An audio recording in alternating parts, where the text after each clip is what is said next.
Welcome, everyone. My name is Barb Rosenstein, CHW National Vice President. And on behalf of CHW and CHW National President Toba Train, who wasn't able to join us today, I want to thank you all for joining us today for what promises to be a very informative panel discussion with some of the beneficiaries of Franny's Fund. It's also truly my honor as co-chair, along with Elena Latsky, CHW Immediate Past President, and CHW board member Jeanette Hoffman, to be chairing the very successful CHW Starting Over Safely campaign this year. The Starting Over Safely campaign, or the S.O.S campaign, focuses in a variety of ways and through a variety of programs and services on helping survivors of violence and trauma, both in Israel and Canada. And today we're going to learn about the vital impact that Franny's Fund is having in this realm. And of course, Franny's Fund is based here in Canada. I'd like to now briefly introduce Rebecca Snookal to kick things off and to tell you about Franny's Fund and to introduce our panelists. So Rebecca Snookal is a criminal defense lawyer in Calgary and started Franny's Fund in 2021 to help victims of child abuse gain access to counseling services. Rebecca has over 17 years of experience as a lawyer and over 20 years in the criminal court.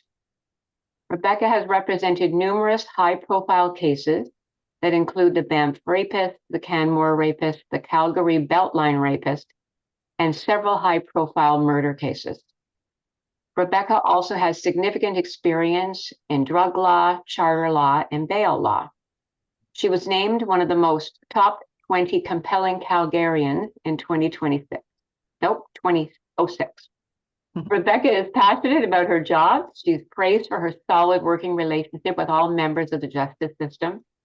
She loves to be in the courtroom and ensure no stone is left unturned in each of her cases. And she received her designation of Queen's Counsel in March 6, 2022. And I know she's very proud of the impact she's had with Franny's Fund.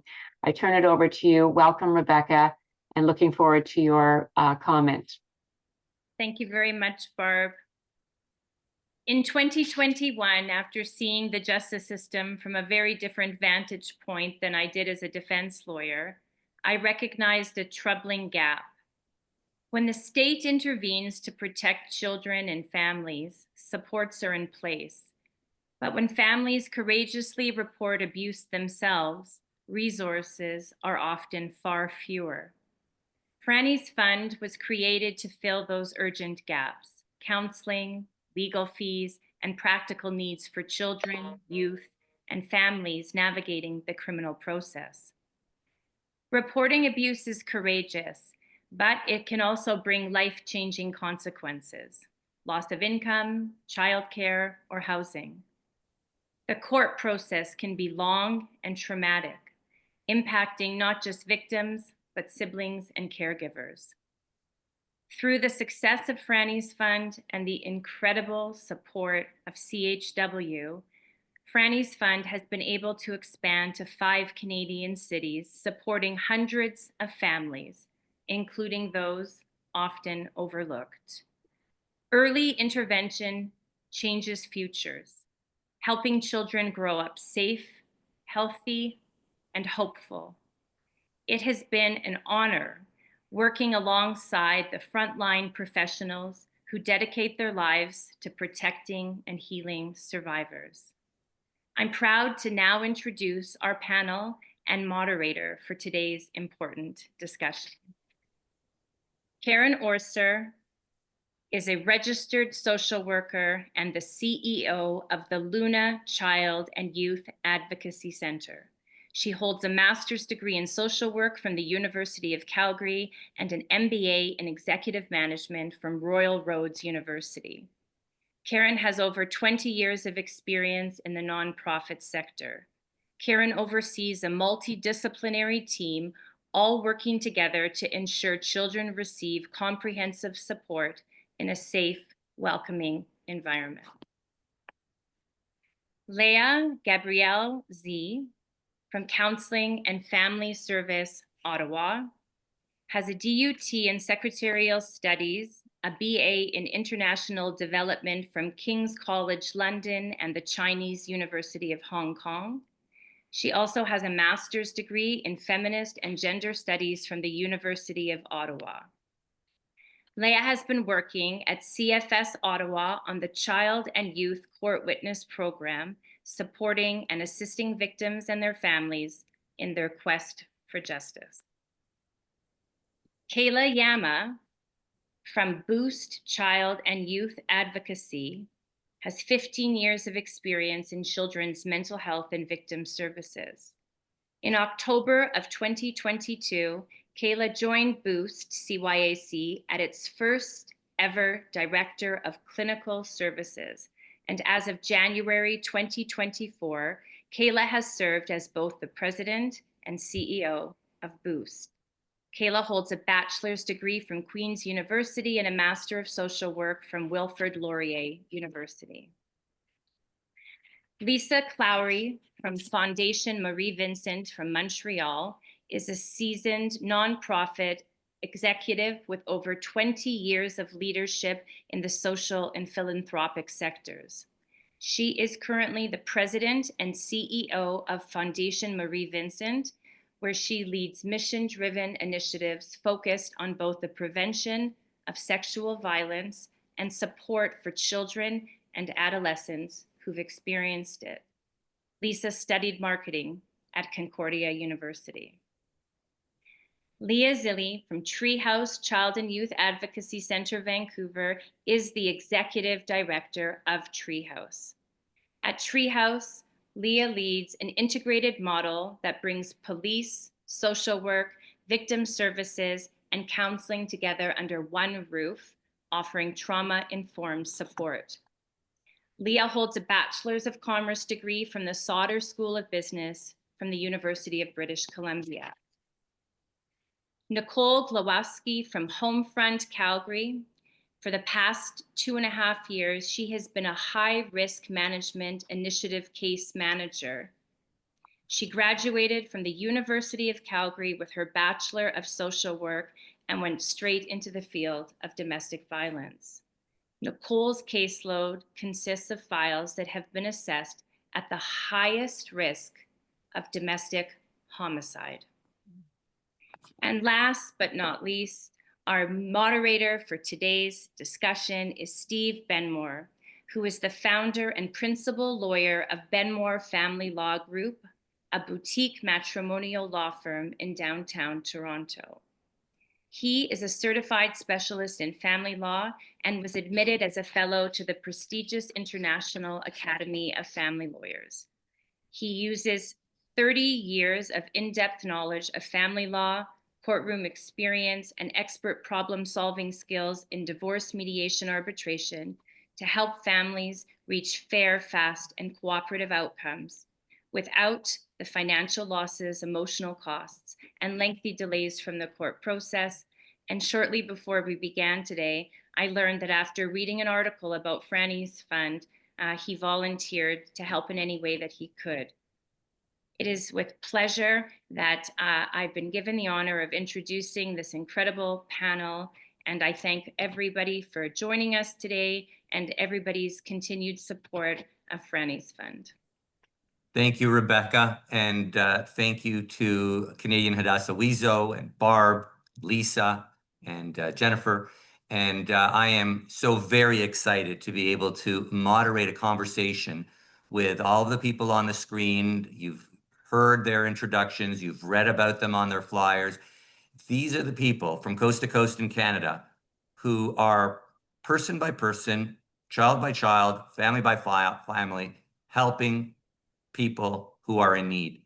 And I really mean this sincerely from the bottom of my heart. I am so grateful to have been asked to moderate this conversation and to bring light, education, and information to those that are going to watch it live or watch it when it's recorded and replayed. By way of background, I primarily spend most of my time these days mediating and arbitrating family law disputes. But about 35 years ago, when I started in this line of work, I was invited once to come and speak at a lunch at a high school of girls that were teen moms, and they were pregnant. And I spoke there, and it was a very enjoyable lunch and learn for these young moms.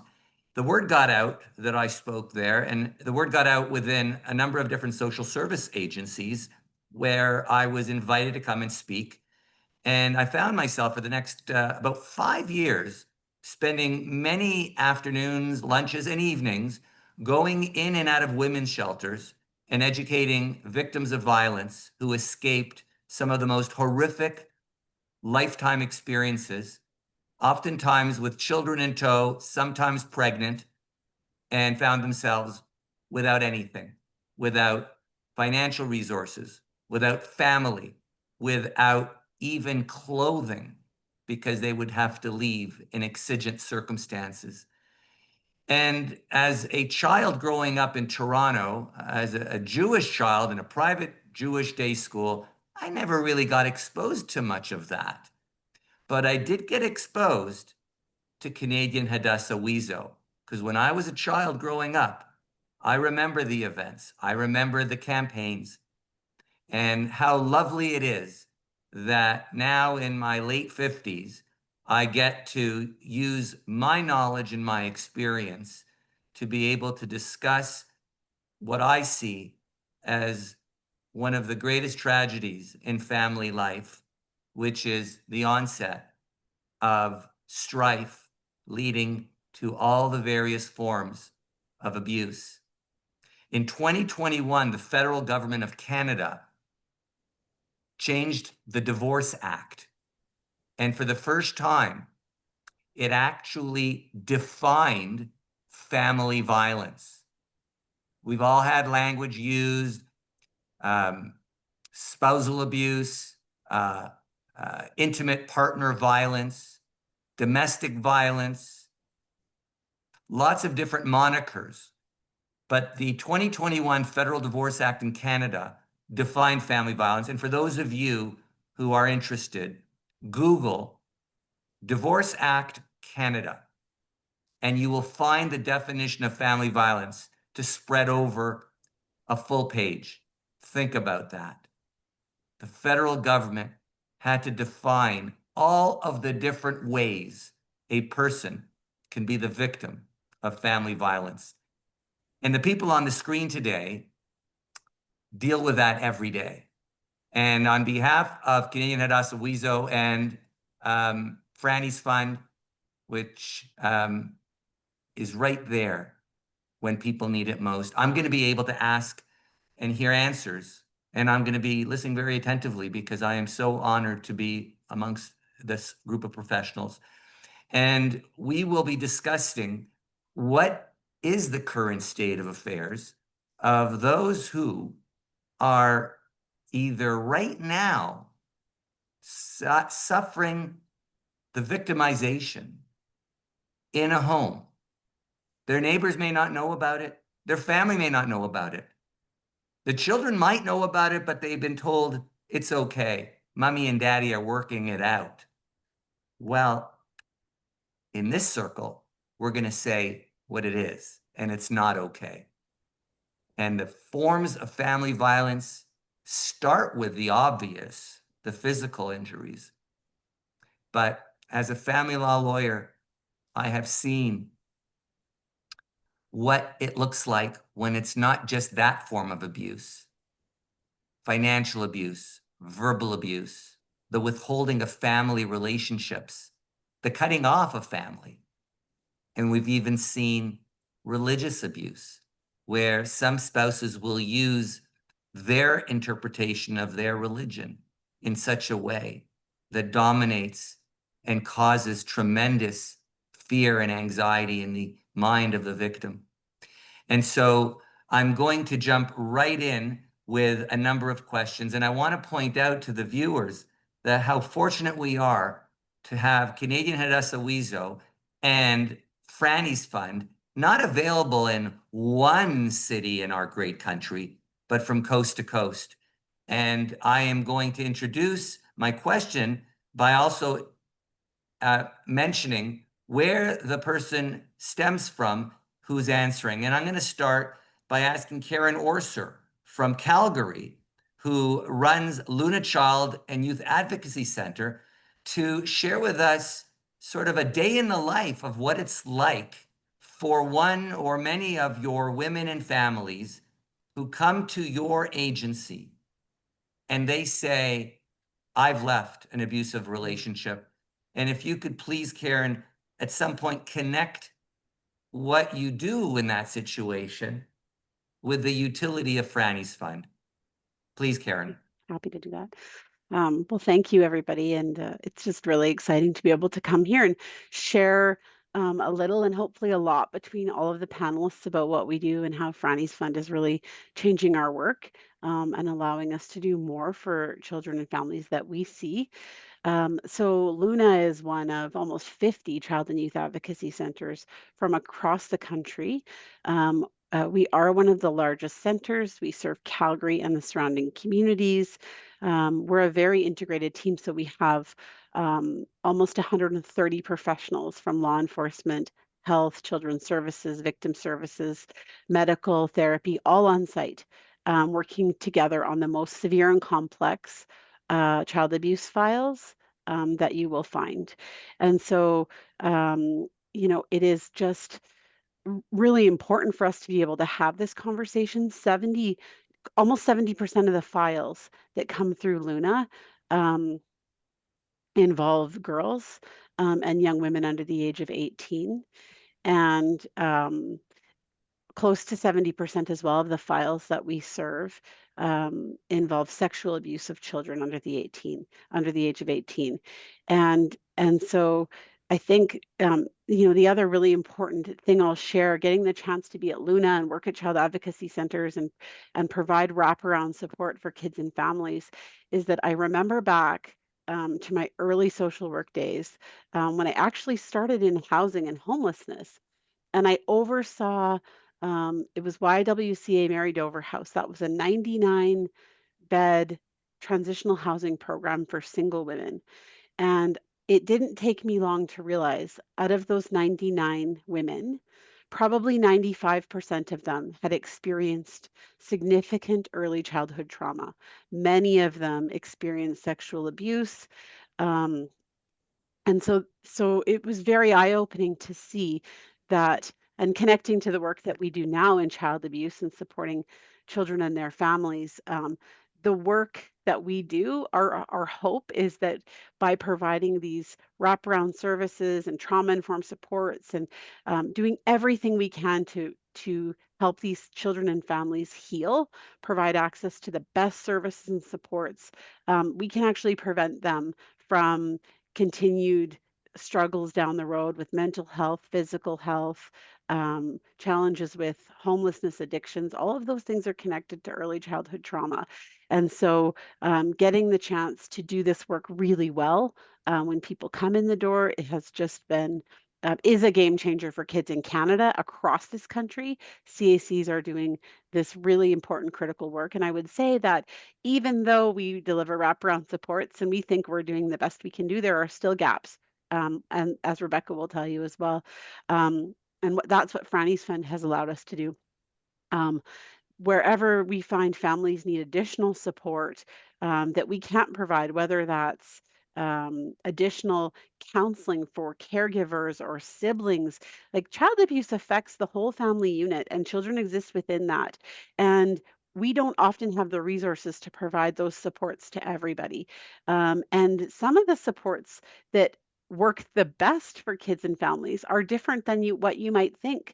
It might be equine therapy for a young girl who can't, and that's not something we can offer. It might be like it really varies, but Franny's Fund has really allowed us to fill almost all of the gaps that families can come to us with. So it really is a full partnership and full services for families. And Well, thank you, I need Karen, to pass and that thank you for along. the Yeah. work that you're doing. And for those that are watching, the Franny's Fund was launched and founded by Rebecca Snookle, who is out of Calgary, and Karen is in that same community, servicing people in need out of the same community. But flipping all the way to the capital of Canada, I'm going to ask Leah Gabrielle, who is out of Ottawa, working with the Counseling and Family Service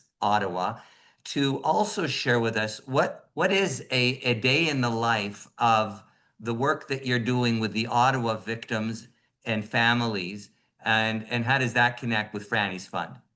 Yeah, okay. Thank you so much for allowing me to partake in this webinar about important topic regarding children and the family. I mean, on daily basis, we kind of really trying our best to support the children and the family.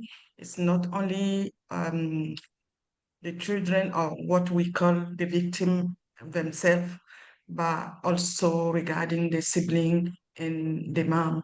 But based on my experience so far, we can see that I can see that the case I'm assigned to is more, it's like the children are or the victim are not in silo. They are not isolated. We need to, I mean, what I realized is that, yes, true, they are the primary victim, but also the sibling, they are suffering. There is a lot of case regarding that. So in terms of counseling, for instance, we realize that it's more focused on the victim, the primary victim.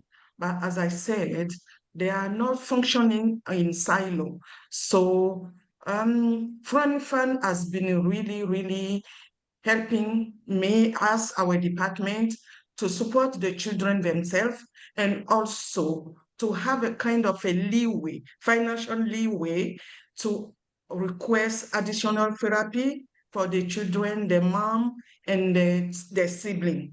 So without that, I think it will be tremendously hard for us to get kind of the result we want to achieve when it comes to the well-being, mental well-being, and physical well-being of our client and their family. And also, what I want to add is, because my background is in family violence against women and girls. So the population, people need to understand that where there is a violence on a mom or on a dad or a parent, that violence also affects the children. And all the violence, for me, based on my own research and my academic background, all the violence are interlinked. Physical violence, sexual violence, economic violence, coercion, emotional violence, all are interlinked. So focusing on the children, yes, it might be, for instance, a sexual abuse, but I always think outside the box to see that it's not, yes, there is a primary crime, like a sexual violence, but also kind of emotional, psychological. So Franny Fund has really helped us to move forward, to try our best. And personally, me, I am really committed to that job, and I'm deeply, deeply dedicated to that job, because where there is a child, we shouldn't even think about insecurity or issue regarding safety or well-being of the child, especially when it comes from a parent. Because for me, to conclude, for me, a parent, a mom or a dad, is the safety stronghold, should be the safety stronghold for a child. A parent should not be a danger for his own child or her own child. So Franny Fund I'm grateful to, our department is really grateful to Franny Fund, and I mean, we're trying our best with the resources we got to do as much as possible for the children to get and the family to get justice. Well, thank you. Thank you, Thank you. Leah. And for those that are currently participating live with us, the Q&A chat box is open. And if anybody wants to place a question in the Q&A chat box, time permitting, we will hopefully be able to answer those questions. I'm going to change gears a little bit, and I'm going to be asking Kayla, and I'm going to introduce her in a moment, to talk about the misconceptions that often arise in our communities throughout Canada. Kayla's in Toronto, and we'll come back to her in a second. But I want to point out, as a family law lawyer, mediator, and arbitrator, I am really amazed when we have to rely on court judgments to find out what does something mean? Like, what does family violence really mean? And what does the impact of family violence?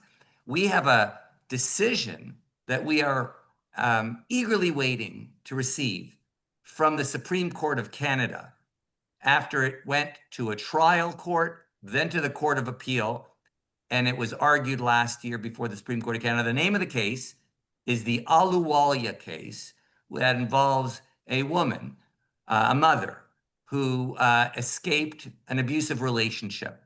And this woman represented herself in family court against her abuser, who, by the way, was also criminally charged. And the trial judge granted her monetary damages as a way of punishing the perpetrator for the injuries that he inflicted on her. And that Correct. issue was the subject of significant discussion and appeal. And so we've got a case dealing with punishment and remedy for victims of abuse. We have another case coming out of the West Coast, the Barondrut case, which also went to the Supreme Court of Canada to address the interplay between family violence and parenting. And then last week, I recently read a case that went to the Court of Appeal, whereby the Court of Appeal overturned a decision of a trial judge because the trial judge imputed income to a victim of family violence when calculating her entitlement to spousal support. And that victim, probably funded by another agency as generous and as heartwarming as Franny's fund, she was able to convince the appeal court that it is wrong to impute an income because the appeal court needs to recognize that a woman who is the victim of violence cannot just go ahead and get a job the next day. And therefore, the trial judge's decision to ascribe an income to her was entirely unfair. And so the appeal court dropped her income determination to what it really was, which was zero, which therefore rose the amount of spousal support that the husband in this case had to pay her. So I turn now to Kayla, who is the president, CEO, and past director of clinical services at Boost Child and Youth Advocacy Center in Toronto. And I'm curious to hear from you, Kayla, on what has been some of your clinical or professional experiences with people's misunderstanding. And when I use the word people, you can go as wide as you want. The people could be people on the streets of Canada, but it could also be people as high as professors, police officers, and judges.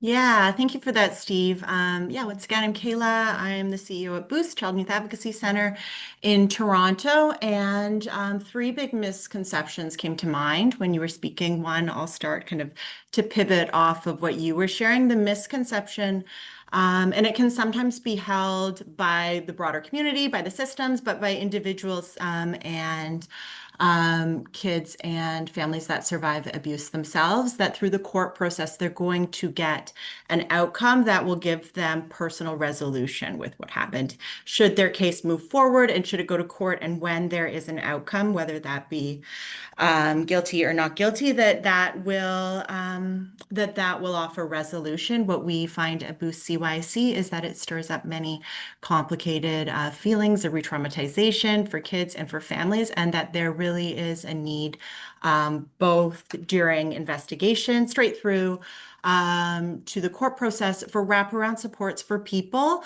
that will help them understand what is happening, prepare them, and also support them through the outcome. So I think that often people will have kind of a set idea about what's going to happen in court. When it doesn't go that way, or even when it does, it can really bring up very, very complicated emotions. So to kind of pivot outside, I think there is the common misconception that in Canada, with some of the resources that we have, that organizations like all of our organizations receive the financial supports to run effectively, to give top-notch services to kids and families who I think almost all of us would agree deserve it most. And certainly all of us, I know, within this virtual space do our very best to provide top-notch services. I would argue that we do, but funding, sustainable funding to support the most vulnerable among us is hard fought and can be and there can be concerns about funding at times.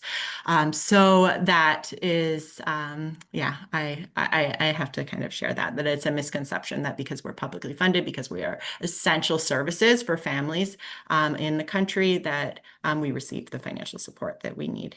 And lastly, I would say it's just kind of within the field of violence, within the field of child abuse, it can be a misconception that violence occurs outside of the family, outside of the community. The idea that this is going to be perpetrated by somebody that is not known is a common misconception, that unfortunately, that all folks can feel safe within their own children can feel safe within their families and within their communities. And I think when you think about kids and families coming in for an investigation or receiving supports for trauma, that it's all the bigger betrayal because it's somebody that could be in a position of trust. So that's a common misconception within the field of violent child abuse and violence. Well, thank you, Kayla, and that's very helpful. And you know, it's the role that all of us have, both professionally and informally and personally, to educate people. Sometimes it's just using our voice to correct the use of a term, possibly a politically incorrect term, which sometimes speaks to a larger misconception about their understanding of what the word victim means. Or what the word violence means, or what the word abuse means. And like Leah said earlier, the children, a child who lives in a home where there is abuse, that child's a victim too, even though that child might have been on the other side of the wall. And so we always have to think about what these words mean and how people sometimes misuse those words. So thank you, Kayla. I want to now take us to the French part of Canada, or at least one of the French parts of Canada. We're going to hear from Lisa Clowry in a moment, but I want to say that as a lawyer over the last 30 years, I've read Supreme Court of Canada cases from all over Canada. But there's a little warm place in my heart when I read a Supreme Court of Canada decision that dealt with a family coming out of Quebec. And I've always found it to be slightly different, slightly more unique. And I will just mention two, for example, because they touch upon the subject that we're dealing with today. There was about 20 years ago, Justice Rosalie Abella wrote a decision in the case of Brucker and Markovich, and it dealt with a Orthodox Jewish woman who divorced a man. And under Jewish law, for her to remarry, she needed a religious divorce called a get. And he originally agreed to give her the get. And of course, without the get, she could not remarry. and she could not move on with her life, and she could not have children under her faith. Well, this ex-husband made it his mission to withhold the get. And as a result, this woman lost a large part of her life. Somewhere around 10 to 15 years of her life was lost post-separation and divorce because the man withheld the get. The matter went to court all the way up to the Supreme Court of Canada. And the question was, does the court in Canada deal with religious issues? And the answer was yes. And although the case is not worthy of a one-liner, it's certainly a long case that needs to be read. Justice Rosalie Abella wrote a lengthy decision, supported by many of the other judges of the court, to punish this man for a different form of violence. And this was an example of religiously based violence. And another case was the case called Lola. And that case was a case where the Quebec courts and the Supreme Court of Canada all recognized the difference in Quebec laws as it relates to women. So I'm going to ask you, Lisa, knowing what you know about the subject of what we're dealing with today, violence, sexual violence, abuse of children and women and mothers and adolescents. You're coming to us as the president and CEO of the Fondation Marie Vincent in Montreal. Can you tell us a little bit about how things are either the same or different in Quebec for people that you service? Well, thank you, and thank you for having me today. I really appreciate it. Just to talk about what we do at Fondation Marie Vincent, we really are about treating youth and adolescents, teenagers that come to our foundation and our center. So we are really trying to make a difference in the lives of children who've been through trauma, also youth and their families. And for us, it's so important that they have a safe space. And one of the things we're very proud about is that we have everything under one roof. So we start with seeing children from the onset. When there's been some kind of a violence, sexual violence that has been signaled, we can help get all that process started. And really, we're there for the parents right away, because it might take some time to start seeing the child, because our sessions are very, very trauma informed. We see children that have been through, like I said, sexual violence, but also children that may have problematic sexual behaviors as well. And we have about 40 people. We have 2 centers where we actually really make sure that the sessions are tailor-made for the children. And so these sessions can take up to 14, 15 weeks. And it's very important for us to make sure that there's a constance there. And children can come back. If they've been treated and a few years later they need to come back, they can do that as well.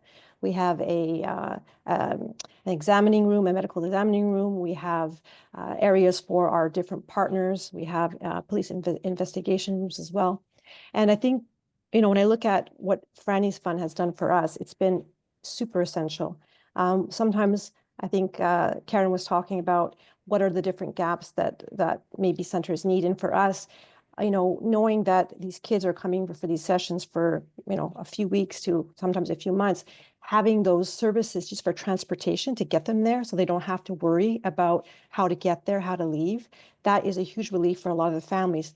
And another thing for us here in Montreal, as you know, we have French and English. We also have other languages. So we need to have translation services ready and available for parents who may have questions and they want to be able to speak in their own language and to be able to ask those hard questions and understand what's going to be happening to their children, their family. And Franny's Fund has allowed us to be able to do that. I mean, last year we had almost 200 interpretation services being met to help these families. So wherever we are and wherever we want to go, for us, we're always trying to put the children at the center. and their parents and the family members that are closest to the children to make sure that they can have that healing process, make sure that they have everything they need. It comes to even when they come, if they're hungry, we make sure that there's snacks available. If they're cold, there's blankets. If they don't have clothing, we're there for them as well. And Franny's Fund has allowed us to do that because obviously, as we were talking about earlier, funding is a big problem, a big issue. Even though there's public funds coming in, there's always little things that we need to look at. And so having these funds come in really, really gives us the opportunity to make sure that everyone can come in and heal. Thank you, Lisa. And we're going to flip all the way back to the West Coast, and we're going to hear now from Leah. And Leah comes to us as the Executive Director of Treehouse Child and Youth Advocacy Center out of Vancouver. Vancouver is a beautiful part of Canada, but sadly, there's a part of Vancouver, and of course, in every community that we've heard from, where there are women and children who are suffering and they are in need of support and help. And Leah, I'd like to hear from you about what your experience has been with what are some of the barriers that victims and people in need of services have faced, and how either Treehouse Child and Youth or Franny's Fund or both together have been able to address those barriers. Well, thank you very much, Steve. You are correct. We are facing unprecedented times in terms of the complex needs that children and youth and marginalized people in our country are experiencing. The demands for services are incredibly great. And unfortunately, we're just not able to keep up with the demand in this country. We know that this country is really struggling in terms of how we are showing up for kids. A UNICEF report card that recently came out in May showed that out of 39 wealthy nations, Canada is 19th in terms of its ability to support as a place for children to grow up in a good way. We are really failing kids, and particularly when it comes to mental health needs, we fell as low as 23rd out of 39 wealthy nations. So we know we have a tremendous amount of work to do. What we're finding out here in terms of barriers, wait lists, the length of time to get access to services, and funding available to provide those services. So this is where Franny's Fund has really helped us bridge that gap. So despite just leading back to what, or referring back to what Kayla had said in terms of one of the myths, is that these services are well funded. I cannot underscore enough that child and youth advocacy centers, despite the majority of them being operated as not-for-profit organizations, we are not a charity. We are smart public policy. And this requires investment from all levels of our government, from society, to support the work that we're doing. And while we're making strides in that direction, we're not there yet. And so this is what Franny's Fund has really allowed us to do, is to bridge that gap and to get services for children that we at the Treehouse were not able to provide. We know that having access to mental health, or the sooner we can get access to mental health resources for children, the greater the likelihood that they're going to be able to move forward with their lives in a healthy way. And so with the funding we received at the Treehouse from Franny's Fund, we were able to provide dedicated specialized counseling services specifically targeted for children who've experienced abuse, and to deal with the complex needs that they have. Children that come to the Treehouse do not wait for service. We're able to get them access to counseling immediately. And we know that the sooner we're able to intervene and help them get on the path to healing, they're going to be able to move forward with their lives in healthy, productive ways. Excellent. Well, thank you, Leah, for sharing that with us. We in this program have traveled all through Canada. We started in Calgary, we made it to Ottawa, Montreal, and Toronto, and now we're going to bring it all the way back to Calgary with Nicole. And I'm just going to invite Nicole to give us a small glimpse of a day in the life. And I'm going to just create a scenario. We're going to create a mock name, Michelle. Michelle lands at your office, Nicole, and it's Monday morning. And you find out that Michelle is married and has 2 children and works, but she's a secondary earner in the home. And you found out that Michelle had to go to the police and escape what was otherwise the straw that broke the camel's back. There was abuse. Early days, it was verbal. Sometimes excuses were made. He had a bad day. He drank too much. The children weren't exactly cooperative. And then things got a little bit more heated and something got thrown. Nobody got hurt, but something got broken. But yesterday, it got worse. And she fell down a flight of stairs.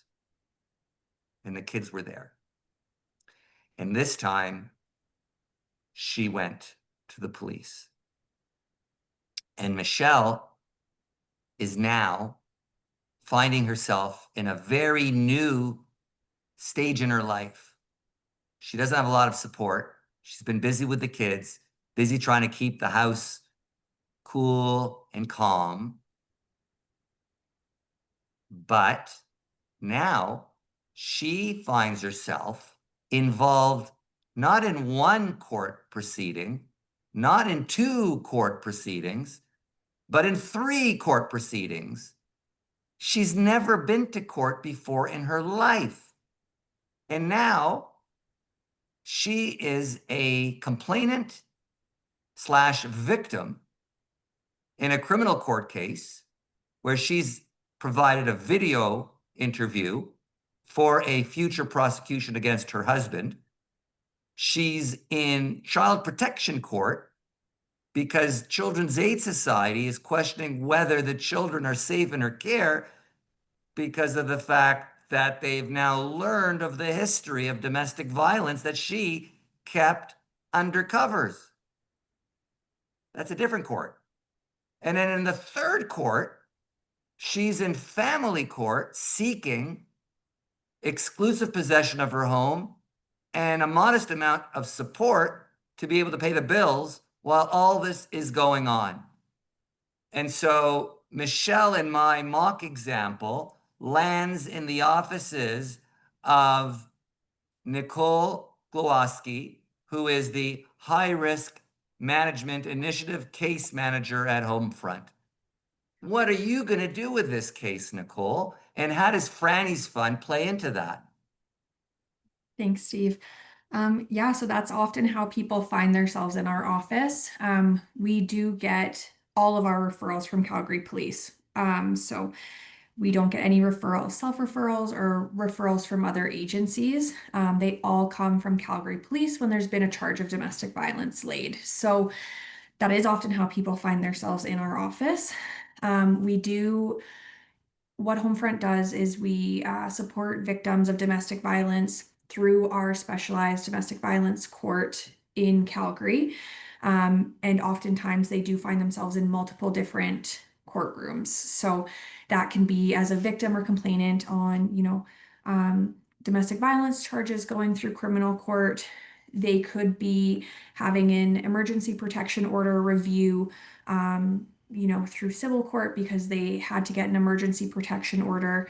They could be, going through family court, seeking a separation or seeking a parenting order.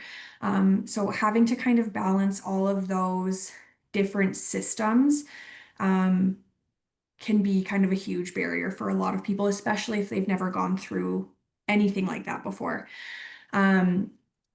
It's it's a case that, that example is very similar to what we experience. We do work in close collaboration with children's services. So we do, kind of consult and help with those children's services cases where apprehension might be on the table for children as well. And so trying to navigate all of these systems with someone who's just experienced this kind of, traumatic event.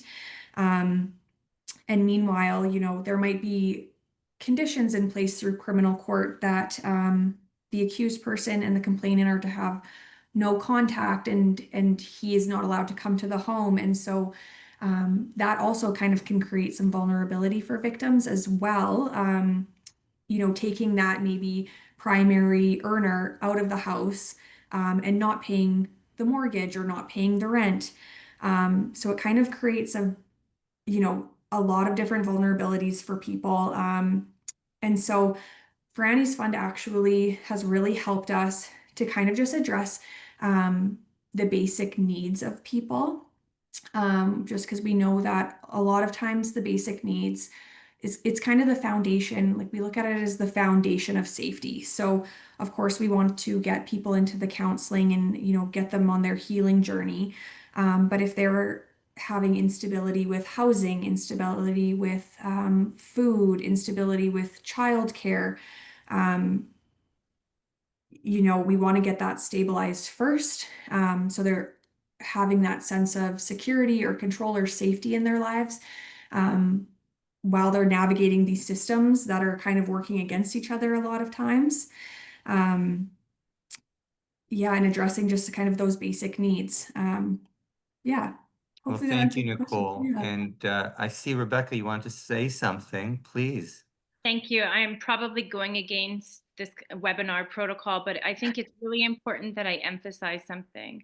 So when Franny's Fund started, I'm one person and I have a job and I have a family, and I started with Luna because that was my heart project and there was a lot of success, and then we expanded to Homefront in Calgary. And I never envisioned that I would ever go outside of Calgary. This was a kitchen table kind of a project. Without the vision of Lisa and the support of CHW, the reality is this: there would be no Franny's Fund in the rest of Canada. So because of Lisa's vision, we were able to develop, and she gave me the confidence to assist in developing the Franny Fund National. So there is fundraising that happens in Calgary for Franny's Fund, Calgary Homefront, and Luna, because that's initially how it started. But the Franny's Fund in every other province is 100% funded by CHW from this campaign, this S.O.S campaign. So we're talking about Franny's Fund, and yes, it certainly was my vision. Initially, it was never my vision to go outside of Calgary, and the amount of children and families that are being supported solely on the dime of CHW and the generous individuals in our community that fundraise and that donate to CHW, all of these incredible women and communities we've heard from today, we wouldn't have heard from them without Lisa and the ongoing support of CHW. So I just really needed to emphasize that so everybody actually understood that CHW is essential to Franny's Fund nationally. And we're going to hear from Lisa in a second to wrap us up, but I just wanted to point out that in this program, we have not only heard from some of the leading professionals in communities all over Canada who are doing the hard work and helping the people who really wish they didn't need the help, but they do, they did, they got it, they're continuing to get it. You've heard words like wraparound services, words like that. Some people don't understand what that even means. I gave an example of a woman, a mock case, being in 3 different courts, all within a couple of days of her reporting an incident that happened at home. These are real life situations, but equally a real life situation is that in 1917, a woman started the Canadian Hadassah-WIZO. And here we are over 100 years later, and we are collectively as a community from coast to coast helping people who really need help, and they were not getting it from other resources. And so I say that as sad as many of the cases are that all of us as professionals have contended with, there's hope.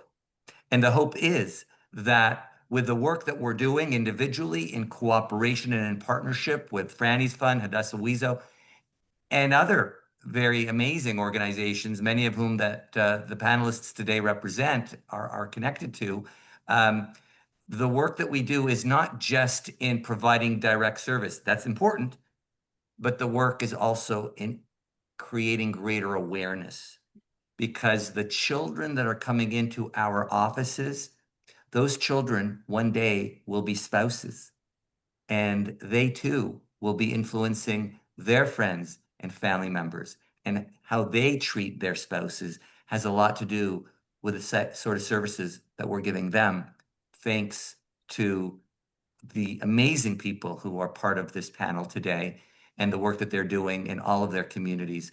So I say to Lisa, on behalf of all of us, the panelists, thank you for giving us the honor to be able to do the great work that your organization had the wherewithal to fund and support. So I pass it on to you, Lisa. Thank you. Thank you so much, Steve. And thank you to all of you for participating today and, shedding a light on this, I'm going to call it tragic issue. That we even have to have a panel like this is, in this day and age, is pretty sad. Steve brought up something very important in his most recent comments, and that is that one of the main reasons why CHW decided to help Franny's Fund expand across Canada is because it's so important to break the cycle of violence. Not just to be able to provide the resources to help women, children, families move forward, but to break the cycle of violence so that women aren't forced back into abusive relationships, and that children, like you said, Steve, that children aren't using that as an example of how to behave in their own marriages in the future. And it's so important to provide a safe place and educate and to prosecute. And one of the main reasons why we decided to provide the support to Franny's Fund was because these families were going through justice. And, one thing that CHW doesn't fund is shelters, because there'll always be funding for shelters. But like Rebecca said in her initial comments, the courage that it takes someone to come forward to report violence and to go through this arduous process, really requires a safety net, and that's what we're providing. So I know we only have a very, very brief time. I just want to thank everybody for participating today, for helping us understand how the funds are being used and the impact that the monies are creating and the people that are benefiting from it. So thank you all for that.